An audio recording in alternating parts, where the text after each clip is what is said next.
가운데줄 물결랑. 저는 중랑구입니다. 이름을 가운데줄 물결랑이라고 하죠. 이쁘지 않습니까? 그래서 오늘 한번 제가 19대 법사위에서 그렇게 이야기했는데 왜 요즘은 의원님 가운데중 물결랑 이야기를 안 하세요? 이렇게 이야기하더라고요.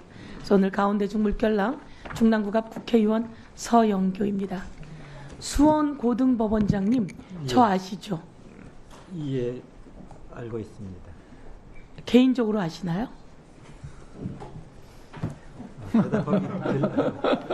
대답하기 좀 곤란하긴 합니다만. 예. 제가 고등법원장님이 귀한 판단을 해주셔서 오늘 이 자리에 있습니다. 맞죠? 그 부분에 대해서는 제가 어떻게 평가하기 어려운 것 같습니다. 정말 검찰은 정치인이 얄미우면 기소합니다. 그리고 망신을 톡톡히 줍니다. 온 세상에 망신을 주지요. 언론 브리핑을 통해서도 망신을 주고 톡톡히 줍니다. 그래서 그 사람 목숨이 끊어질 때까지 망신을 줍니다. 그렇게 하면 안 되죠. 그런데 법원이 그 어려운 속에서도 법원이 올바른 판단을 해줘서 국민을 위해 일할 수 있게 해주는 기회를 주고 있습니다. 그래서 법원만큼은 독립적이어야 하고 중립적이어야 하고 그리고 삼권 분립이어야 한다. 이렇게 말씀드리겠습니다. 첫 번째 장면 한번 들어봐 주세요. 윤석열 대통령하고 한동훈 국민의힘 대표가 만났어요. 표정 한번 봐주세요. 저게 여당 대표하고 대통령이 만나는 자리인가요?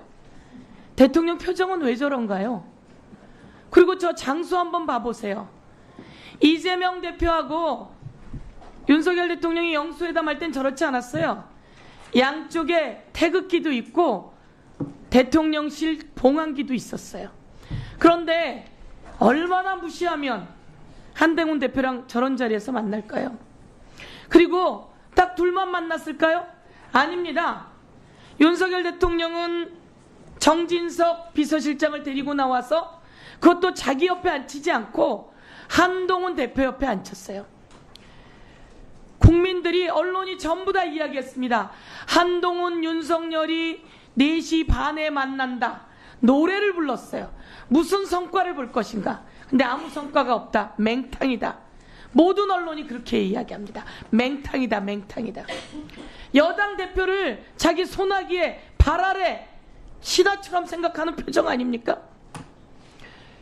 둘이 만난 다음에 대통령이 그랬다는 거예요. 브리핑 좀 잘해달라고.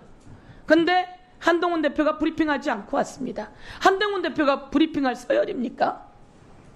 대통령은 왜 이러는지 모르겠어요. 대통령 지지율은요 바닥을 쳤습니다. 여론조사 꽃에 의하면 10%대로 떨어졌습니다. 이런 대통령이 도대체 뭐가 그렇게 기세가 등등해서. 그리고 다음으로 넘겨봐 주세요. 부인을 검찰이 불기소했습니다. 모든 언론이 이야기합니다. 권력 앞에서 작아지는 검찰이라고. 그리고 동아일보가 그렇게 이야기했습니다. 중앙일보는 여론의 역풍이 안 불겠나 이렇게 이야기하고요. 조선일보는 이제 김 여사 문제는 검찰을 떠나서 국민의 손으로 정치의 영역으로 갔다 이렇게 이야기합니다. 대표적인 조중동이에요. 조중동이 마음이 떠났어요. 조중동의 사설이 대통령 후려치기 바쁩니다. 아무리 권력이 센 대통령도 국민이 세워주고 국민의 목소리에 귀 기울이지 않고 국민을 제압하려고 한다면 국민이 그 대통령 엎어버리는 겁니다. 주가 조작을 했는데 모두 다 처벌받는데 왜 대통령의 부인만 예외지요? 다시 한번 넘겨봐 주세요. 대통령 부인이 기소되지 않은 이유는 무엇이라고 이야기하냐면 잘 모르기 때문이라고 이야기를 합니다. 전반적으로 기억이 잘 나지 않는다. 우리 서울고등법원장님, 주가 조작이 명백해요. 재판 과정에서 다 나왔어요. 잘 기억이 나지 않으면, 피의자가 잘 기억이 나지 않으면 어떻게 해야 되나요? 기억이 날 수 있게 이 기억이 안 나는 게 맞는지 압수수색을 통해서 증거를 확보해야 되겠죠. 그런데 이 윤석열 정부 들어와서 이 검찰은 김건희 여사를 향해서 휴대폰도 한번 압수수색 영장 청구하지 않고 주거지도, 사무실도, 자동차도, 김건희만이 아니라 김건희 엄마도, 김건희와 김건희 엄마가 23억 수익을 봅니다. 자그마치 23억. 권오수는 얼마의 수익을 봤을까요? 민태규는요? 이종호는요? 그 유명한 그 공범들은 수익을 못 봤어요. 왜? 엑시트를 못했어요. 그런데 김건희는 23억을 수익을 봅니다. 왜? 여왕벌처럼 앉아서 언제 무엇을 하는지 잘 조정하다가 잘 빠져나오는 겁니다. 그런데 휴대폰도, 자동차도, 주거지도, 사무실도, 그 흔한 PC도 압수수색하지 않고 무혐의를 친 겁니다. 이러니 대한민국이 발칵 뒤집혔고 조중동이라고 하는 언론도 발칵 뒤집힌 겁니다. 우리 서울중앙지법원장님, 네. 혹시 전현민이라고 아십니까? 공부하고 오셨을 거 아니에요. 전현민. 잘 모르십니까? 네. 그럼 노희복은 아십니까? 잘 모르십니까?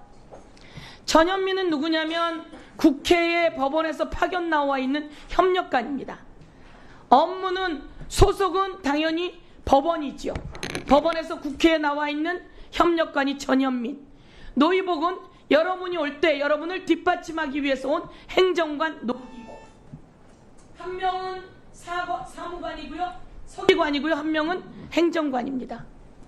항상 여러분과 같이 오는데 잘 몰라요. 저도 몰라요. 그러면 혹시 우리 여기에 있는 파견 판사의 이름은 아십니까?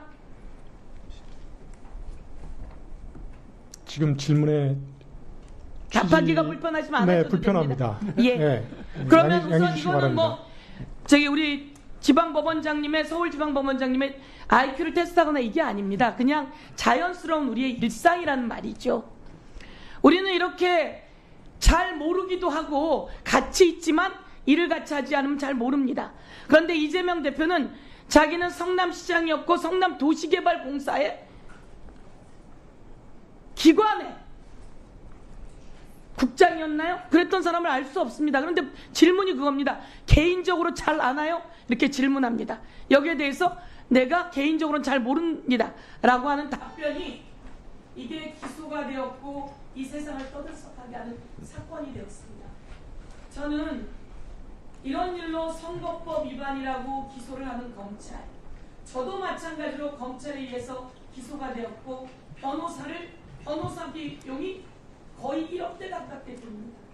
그리고 그러나 법원이 제대로 판단을 해줘서 이 자리에서 또 국민을 대표해서 일하고 있습니다. 저는 우리 법원이, 검찰이 자기 마음대로, 대다수의 검찰은 아주 훌륭합니다 하는, 그러나 몇몇 정치검찰의 정치적 행태에 대해서 법원이 정말 올곧게 잘 판단해 주시길 바라겠습니다. 그렇게 해주시겠습니까? 제가 재판 담당자는 아니었기 때문에 그 답은 제가 못 드리고요. 어쨌든 우리 법원 소속 담당 재판부가 서두에 말씀드렸듯이 권력이나 여론의 영향을 받지 않고 오직 증거와 법리에 따라 공정하게 판결할 것이라고 믿습니다. 예, 이상입니다. 네. 저도 제 비서관 이름이 기억이 안 나가지고 전화를 못 한 적이 있습니다. 어디 여기 갔는데 기차 시간이 다 됐는데. 사람은 다 그런 기억의 한계가 다 있습니다. 네. 그렇습니다. 네. 다음은 박은정 의원님 질의해 주세요.